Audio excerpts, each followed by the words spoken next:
आंधी तूफान की संभावना जताई गई है। आंधी कुछ और जगहों पर ओलावृष्टि की भी संभावना जताई गई है। इसी के साथ आपको बता दें कि 20 मार्च तक बारिश होने की संभावना है। हरियाणा के भी कई ऐसे जिले हैं जहां पर बारिश की संभावना जताई गई है। अभी हमने आपको हिसार की तस्वीरें दिखाई हैं। चलिए अब हम आपको गुरुग्राम की भी तस्वीरें दिखाते हैं कि गुरुग्राम में फिलहाल किस तरह के हालात देखने को मिल रहे हैं। बारिश का क्या कुछ मिजाज इस वक्त गुरुग्राम में बदला हुआ नजर आ रहा है। देवेंद्र भारद्वाज हमारे साथ गुरुग्राम से जुड़ चुके हैं। देवेंद्र, फिलहाल तस्वीरें दिखाइए। गुरुग्राम में बदले हुए मौसम का मिजाज क्या देखने को मिल रहा है?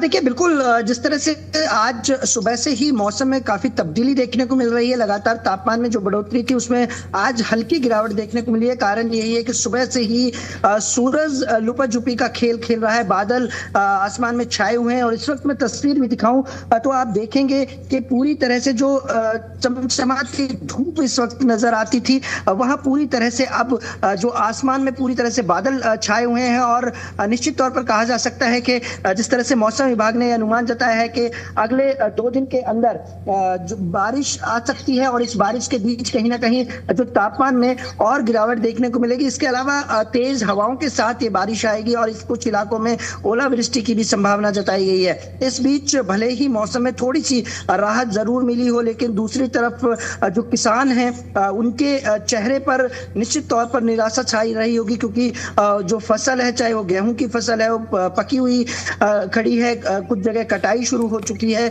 तो उसके लिए एक बड़ा नुकसान किसानों के लिए हो सकता है, क्योंकि यदि ओलावृष्टि की जो संभावना जताई जा रही है, इस तरह की स्थिति बनती है तो निश्चित तौर पर जो फसल है वो पूरी तरह से बर्बाद हो सकती है। इन तमाम पहलुओं के बीच फिलहाल मौसम विभाग ने जो संभावना जताई है उसके अनुरूप तेज हवाओं के साथ बारिश आने की संभावना है, तो कुछ इलाकों में ओलावृष्टि की संभावना है। फिलहाल आज सुबह से ही मौसम में तब्दीली देखने को मिली है और अगले 2 दिन इसी तरह से मौसम रहने वाला है। और कुछ इलाकों में चलिए ठीक है देवेंद्र।